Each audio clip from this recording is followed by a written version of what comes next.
cristiano que viene del mundo gentil. No, ese no se puede perder. Ese libro no es para... Pues, sácalo de la Biblia, dáselo a los judíos, el libro a los hebreos. Pues miren, el libro a los hebreos presenta a Jesús como Salvador. Presenta su labor salvadora. El autor de ese libro, si es Pablo o no, en este momento poco importa. Lo que importa es su canonicidad, que incluye su autoridad. No dividan ahí, como les ha gustado hacer, ¿no? Dice, bueno, será canónico, pero no tiene autoridad. Le digo, ¿y para qué es canónico entonces?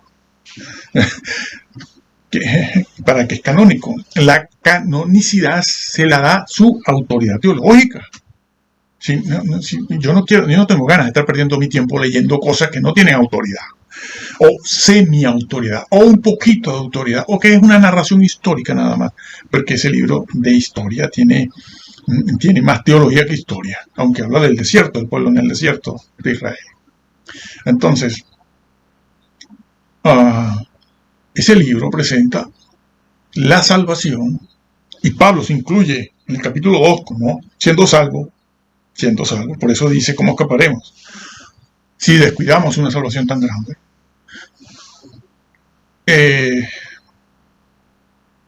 Bueno, sí. Pablo habla de Jesús allí y de su obra salvadora, tal y como la presenta en todas las epístolas, si fue él o no, o como se presenta en el resto del Nuevo Testamento, por fe, acercándonos al trono de la gracia, dice él, y explica lo que se dice en algún otro sitio, a lo mejor, ¿no? Cómo entra en el santuario, que no es una pésima traducción, mala. Para nuestros días es mala, quizás hace siglos no. Pero esa palabra, santuario, del versículo 12, capítulo 9, está en plural, agias, que ya ha explicado ese lugar en el versículo 3 del mismo capítulo 9, ¿sí? Agia-guión. Y ha descrito eso. Cuando llegue, ya lo ha dicho, lo ha venido explicando en todo el capítulo 9, cuando llega al 12, al versículo 12.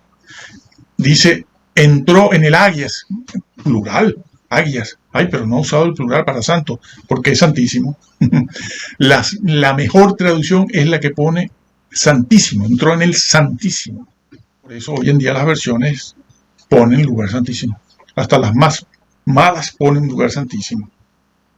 Porque él entró en el lugar santísimo cuando ascendió. Y no salió de allí nunca más. Nunca más. Hasta la diestra del Padre. Bueno, lo sacaron para distraerlo por algún lado. Pero el libro de Hebreos no presenta una situación que es contraria a eso.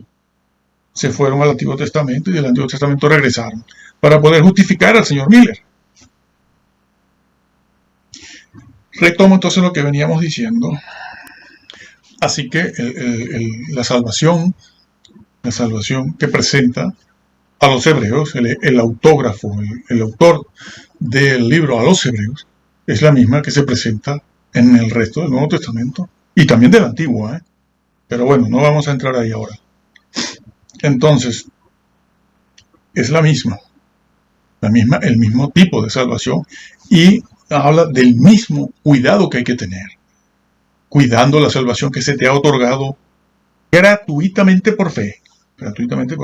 Ahí se quedó estos señores de la Reforma se quedaron ahí, justificados por la fe. Y en Romanos 3, claro, la psicopatía le llevó a eso. No solo a negar estos 4 libros y ponerlos al final de su traducción como inferiores, sino que además se va a Romanos 3 y pone allí entre paréntesis solamente, justificados por la fe solamente. Ahí se nota la psicopatía. Sí, ¿por qué? Cuando dice solamente, ¿a qué se refiere? Porque claro, hasta sus días la salvación era justificados por la fe, más las obras. Hay que ver qué tipo de obras, ¿no? Porque tampoco es cualquier tipo de obra la que se te ocurra a ti. No. Empecemos por los mandamientos morales, éticos, el decálogo. Y eso es mucho. Pero tampoco estamos entrando a especificar eso, a hablar solo de ese tema del decálogo. No, estamos haciendo otra cosa. Entonces, esta persona hizo eso. Ahora hablamos de Romanos 8, Romanos 11, Romanos 2. Está dicho, Pablo sí habló de la posibilidad de caer. aunque Pablo no sea el autor a los hebreos, no importa, pero esa es una doctrina que está en el conjunto del Nuevo Testamento. Es la analogía temática de los temas, es la analogía que tienes que encontrar. La Biblia se interpreta a sí misma. Sí, siempre y cuando leas manuscritos en los que no hayan borrado alguna palabra, en los que no hayan agregado o quitado párrafos completos, como son estos textos, estos códices alejandrinos, la familia alejandrina. Que por eso tenemos este problema, porque desde el siglo II empezaron a borrar y a poner, a borrar y a poner, a borrar y a poner cosas según seas docetista, gnóstico, según la persona era a lo mejor bionita, o a lo mejor era simpatizante de la filosofía griega, bueno, en fin, lo que sea. Retomo esto que veníamos diciendo. Entonces, el libro de los Hebreos habla de la salvación única que existe, y hace la advertencia de que corres el peligro de condenarte eternamente. En el caso de Hebreos, el escritor de los Hebreos les recuerda a ellos el caso del desierto, donde cayeron allí por incrédulos y se condenaron para siempre. ¿Por qué? Porque los hebreos cristianos de ese siglo I, hebreos cristianos de ese siglo I, que estaban siendo perseguidos, que estaban siendo vejados, que sufrían cárcel y despojo de sus bienes, esos hebreos en esa situación estaban pensando en volver a los sacrificios, a las ceremonias. Por eso ese libro habla tanto de eso. Estaban volviendo. Y Pablo les dice, ustedes son creyentes. Cristo no necesitan más nada que Jesús, el Hijo de Dios resucitado. No necesitan más nada que eso. Si ustedes se vuelven, abandonan a Jesús, bueno, abandonar entre comillas, abandonan a Jesús y se vuelven a los sacrificios, a los ritos, al sábado, a las fiestas, entonces habéis creído. Vuestra condición espiritual será condición, no posición. Vuestra condición espiritual será peor que la primera. Os habéis vuelto atrás. Y el que se vuelve atrás se condena, habiendo sido cristiano. Pero esa misma verdad está dicha para todos. Porque en Romanos 11, sí, Pablo lo dijo también allí, hablando del pueblo llamado, elegido y predestinado. Bueno, en el gnosticismo del siglo I y de Agustín de Hipona se habla del destino. Esta gente lo entiende como predestinado, pero bueno, sí, es eso, destino, predestinado. Bueno, también, pero tú usa la palabra predestinado, destinado previamente, sí o sí. Entonces, y lo dice, fue desechado.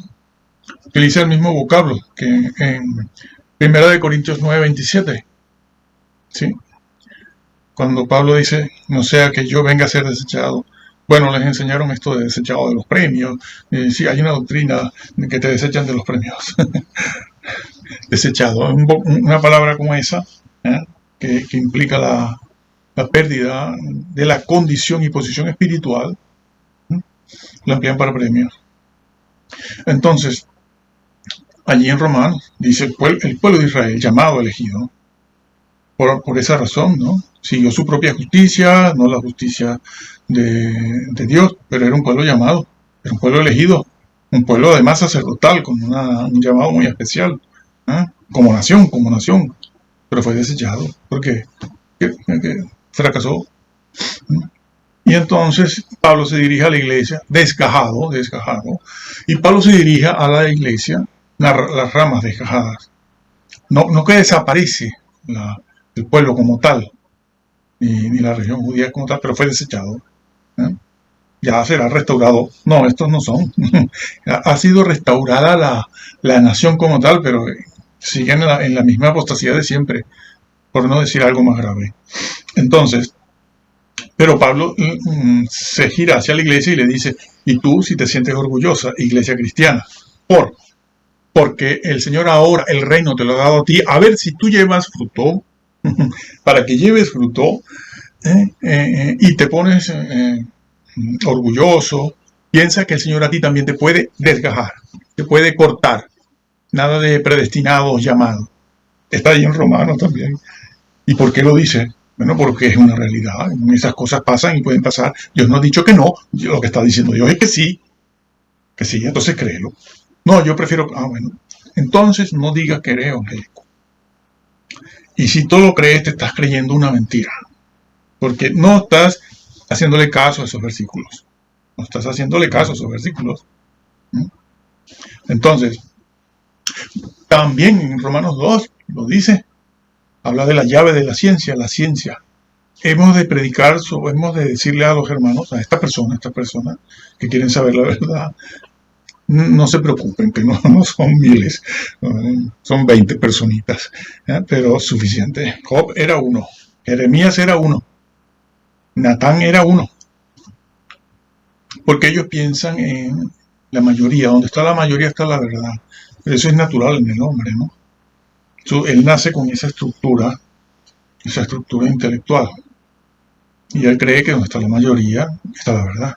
Y resulta que es al revés. Jesús lo dijo, he aquí uno mayor que Salomón. Sí, tú eres mayor que Salomón, pero no tienes caballos ni ejércitos. Ni tienes un palacio, ni tienes un templo, ni tienes soldados. Tú serás mayor, pero no tienes eso. Por lo tanto, se van con Salomón. Claro. Y a todas estas personas les han dicho esto, ¿no? Que no tienes problema, tú no te caes, no te puedes caer. El libro a los hebreos ha sido escrito solo para hebreos. Pero le decimos a estas personas que el libro a los hebreos tiene autoridad canónica. No solo es canónico, sino que su contenido es autoritativo para formar la doctrina. Hay una cosa curiosa que nos llama mucho la atención en esto, ¿no? Porque vemos que hoy en día dicen no, bueno, ahí en Hebreos 6, 4, eso se refiere a los del trago, dicen, ¿no? Los del trago, es decir, a los borrachos. Está hablando de borrachos. Ya lo sacaron del contexto, porque está hablando de Israel en el desierto. Sí, eso confirma lo que hemos venido diciendo. La salvación, como tal, es igual en el Antiguo que en el Nuevo Testamento. Nada de una salvación, según Scofield. Para el Antiguo, para los judíos había un tipo de salvación, que siguen manteniendo eso, y una salvación para la iglesia. Dos tipos de salvación distintas. Falso. Una condicional, la otra incondicional. ¿Listos? Bueno, lo que venía diciendo eso, que el libro a los hebreos es canónico y han de aceptar su autoricidad, su autenticidad. Es un libro genuino, con una doctrina que fue citada y sostenida y creída en la iglesia de los primeros 3-4 siglos y después. Siempre decimos los primeros siglos porque se supone que allí se sentaron las bases de algunas cosas. Entonces, porque para creer esas otras necesitas aceptar también algo falso, la infalibilidad de algunos padres de la iglesia, otorgándole a estos padres de la iglesia de Roma les otorga una infalibilidad como la tenía Pablo, la tenía Pedro. No puede ser, señores. La revelación terminó con Juan. Terminó con Juan. Pero claro, si para sostener prácticas culturales que venían incluso de antes del siglo I, para sostener prácticas culturales como el purgatorio, que eso es muy antiguo, eso viene de 2000, 3000 años atrás, y posiblemente de la India, Bueno, lo encuentras en el mundo griego, etcétera. Para sostener, entonces hablan de la infalibilidad de los padres de la Iglesia para mantener herejías importantes que han condenado a millones de católicos, entendiendo el vocablo católico en el sentido actual, no del siglo I. Entonces han de aceptar, vuelvo a lo mismo, la autoridad doctrinal, teológica que tiene el libro de Hebreos, incluidos esos capítulos, el 2, el 6, el 10 y el 12, porque el 12 habla de dejar de alcanzar la gracia. Sí, señor. Bueno, lo puedes tergiversar como quieras, pero ya están viendo. Bueno, entre paréntesis lo puso así, justificados por la fe solamente. Bueno, no, parece ser que justificó, lo veremos en la aplicación, justifica eso diciendo que los alemanes necesitaban que se les aclarase bien lo que quería decir. Bueno, si nos ponemos en esa, aquí cada quien puede producir su propia Biblia. Porque decir, bueno, yo puse la palabra solamente entre paréntesis porque el pueblo alemán necesita que se le aclare eso. Ahora no critican a los católicos, que eran los que a pie de página ponían unas cosas, unas aclaraciones que hacen falta a veces, ¿sí? Yo estoy de acuerdo con que se haga, pero no para que me cambies incluso el texto, que fue lo que hizo, cambiar el texto, meter allí solamente para poder desahogar la psicopatía que tenía en cuanto a la ley y al decálogo.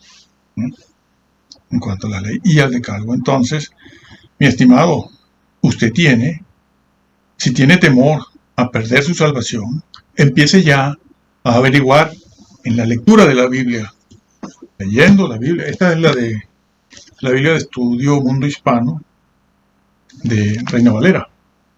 Empiece usted ya a leerla. Claro, es que todo el mundo quiere aceptar Juan 3:16, irse para su casa y ya no tengo nada que hacer. Pues, ¿para qué lee usted la Biblia si usted ya no tiene nada que hacer? Usted está bajo la perseverancia de los santos. Bueno, tratan de excusarse con eso, pero esa perseverancia de los santos, que es el título de la doctrina, es lo que vulgarmente se conoce en el vulgo, la masa llana, como salvo siempre salvo, es lo mismo. Ya te podrán decir que... Sí, te podrán decir que... No, nosotros no hablamos de eso. No, sí. Bueno, no lo titulas así, pero nosotros lo conocemos así, porque es una expresión un poco ordinaria, vulgar, pero sabemos que eso es producto de la perseverancia de los santos. Entonces, eso ha sido así, y eso está escrito. Por supuesto que tienen sus defensores. Yo conozco un par de ellos que además lo han reconocido. Dice, sí, pero eso es verdad, pero yo no me quito, no me salgo de aquí. Digo, ahí está, cizaña pura, apariencia de piedad. A mí no me engañas tú. Ya los judíos eran así también, y los fariseos y los saduceos. Incluso los saduceos no creían en la resurrección. Pablo utilizaba ese argumento como fariseo para defenderse ante la acusación de los saduceos. Entonces, si quieres saber la verdad, aquí te la estamos diciendo. Y si quieres adorar al Señor, como ya dijimos la vez pasada, tienes que conocer la palabra de Dios, tienes que conocer al Dios en el cual dices creer. No saltar, bueno, saltar puede, bailar puede, brincar, caerte, gritar, eso no es adoración, pero te mantienen ahí sujeto, eres un miembro más del grupo ese que va y ellos se sienten llenos porque ven que la masa, eso es muy humano, hay una masa, ¿no? Y las emociones afloran y hay 1.000, 3.000, 5.000 personas y eso te hace pensar que eres un Mesías. Está de moda el delirio mesiánico. Todo el mundo tiene delirio de Mesías. Yo soy el Salvador, yo voy a poner una iglesia, yo voy a decir la verdad. No, porque nosotros estamos de salida. Ya son 42 años en esto, ¿no? Nos ha costado mucho llegar aquí. Entonces, eso es lo que tienes que creer y hacer. El libro de Apocalipsis. Bueno, lo que dijo el señor Calvino de ese libro, yo no lo voy a decir aquí. Averígualo tú, que no es tan difícil. No voy yo a expresarme del libro de Apocalipsis de esa manera. Cosas raras. El Apocalipsis, cosas raras. Bueno, está bien, se puede justificar. Y uno decir, bueno, es que en el siglo XV no se sabía y tal. A lo mejor leyó a Eusebio de Cesarea, que no creía en el milenarismo. Otros dicen mileniarismo. Sí, dijo que Papías era una persona de escasos recursos mentales. Porque contemporáneo de Juan, ¿no? Nada menos. El escritor del Apocalipsis. Y lo calificó de esa manera.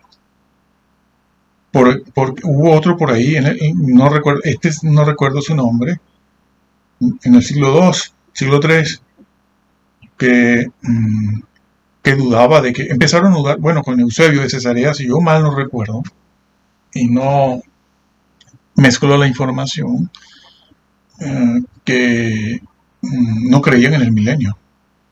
Papías sí. Bueno, y este otro, que no recuerdo su nombre, quiso quitar el capítulo 20, terminó quitando el libro de Apocalipsis. No me parece que el libro de Apocalipsis, ¿tú qué crees? ¿Qué te parece? Lo quitamos, ¿no? Bueno, quítalo de ahí, no pasa nada. Sí. Y el Señor dijo, al que quite, yo le quito. Al que quite, yo lo quito. Al que agregue, yo le agrego las plagas de este libro.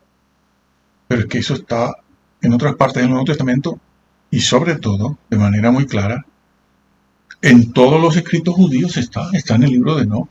En el libro de Enoch está incluso detallado, pero en Proverbios, ¿no? Proverbios, y está también en Génesis. Deuteronomio. Está dicho, no quites ni agregues, para que no te condenes.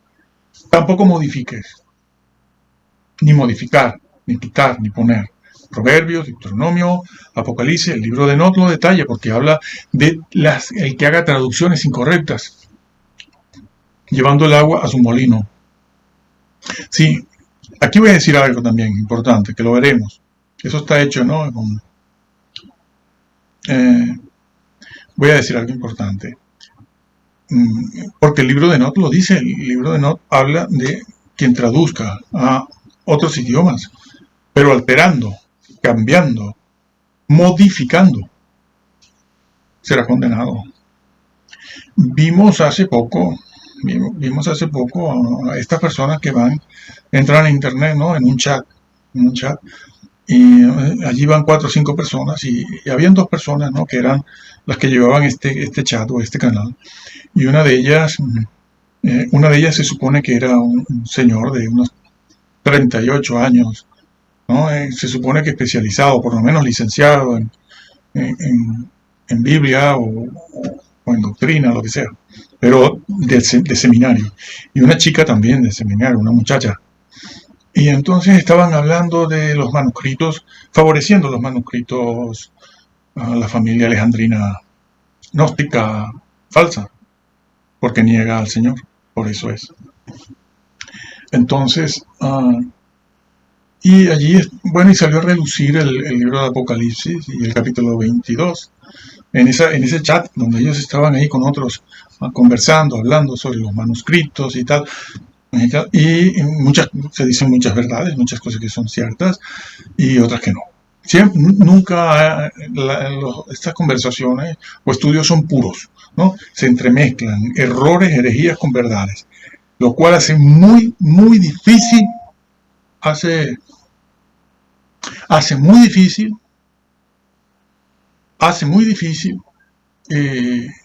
saber cuál es la verdad.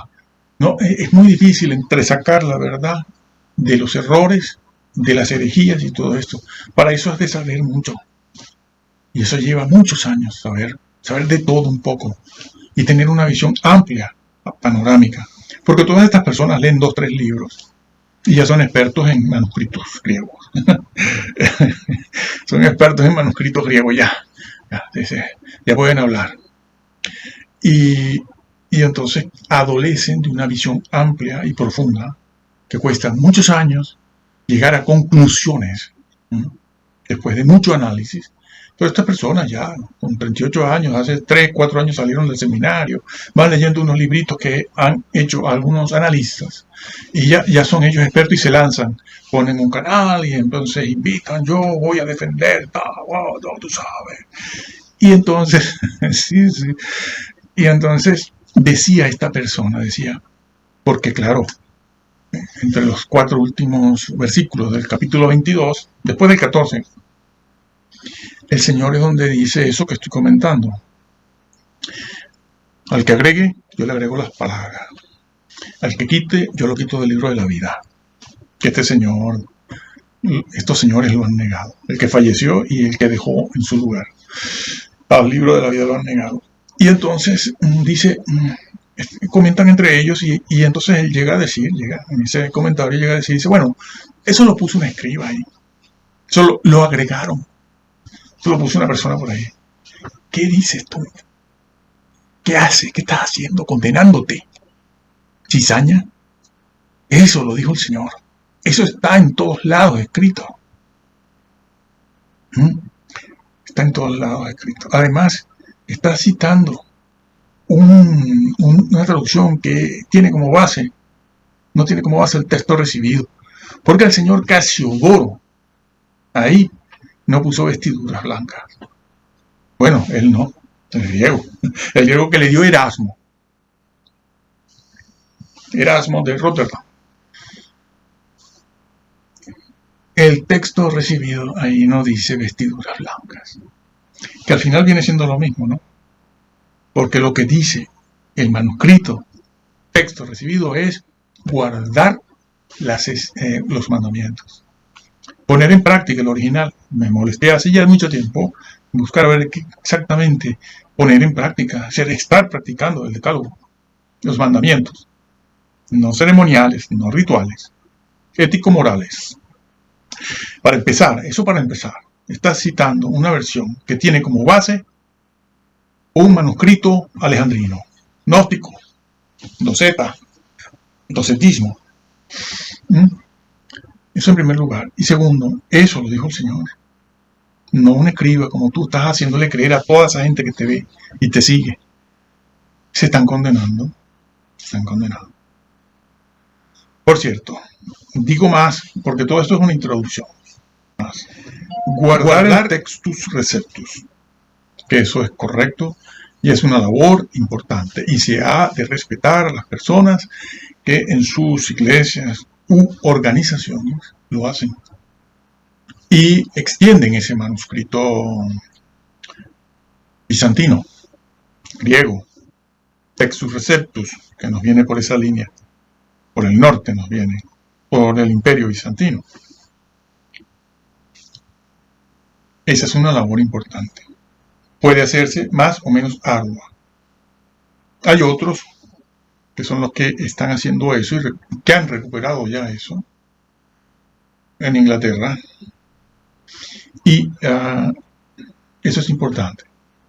Pero se equivocan al hacer lo mismo que hicieron en el siglo 1, 2, 3, 4.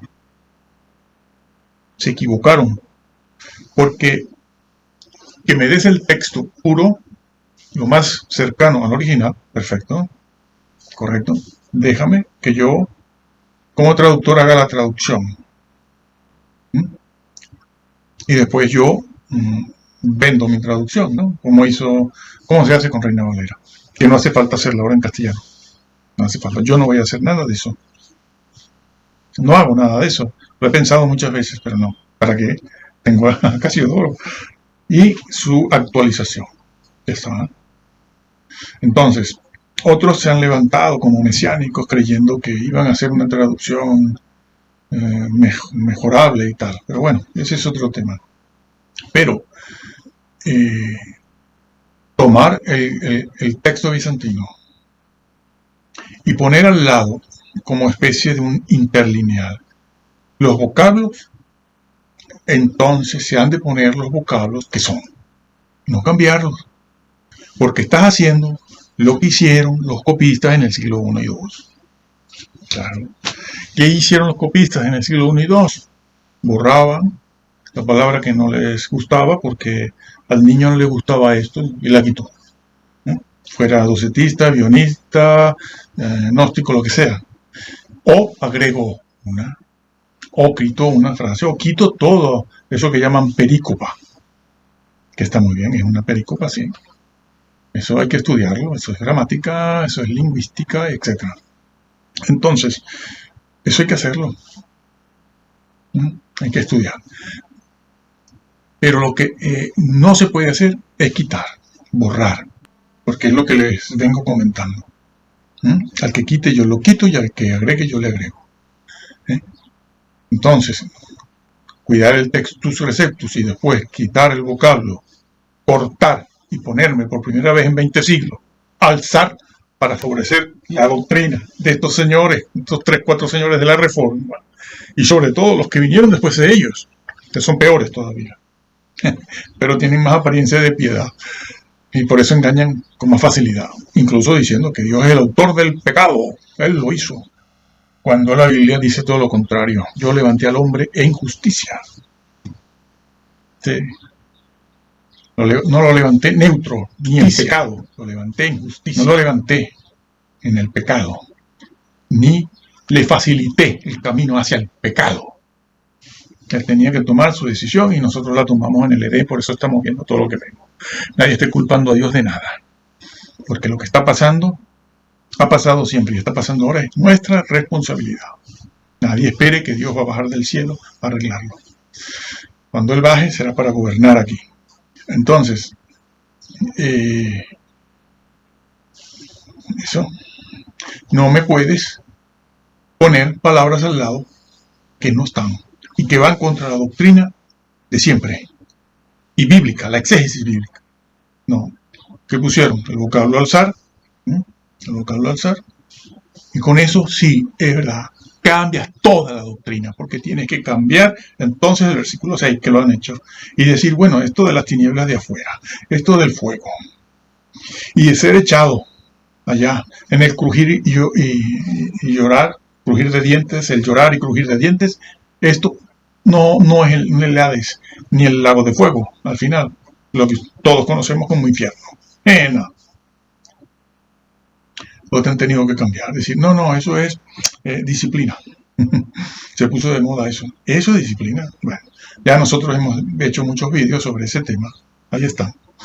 Entonces, tuvieron que cambiar eso. Y entonces, si me cambias el versículo 1, pones alzar, y me cambias el versículo 6, has cambiado el mensaje del Nuevo Testamento completo. Es una reacción en cadena, como las fichas o piezas de un dominó. Una lleva a la otra, como los 5 puntos del tulip. ¿Sí? No te puedes quedar con uno.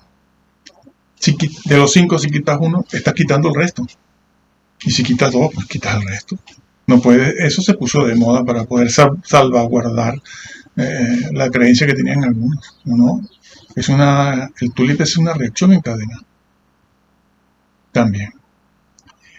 Así que estaremos viendo esto con detalle, con un poquito más de detalle.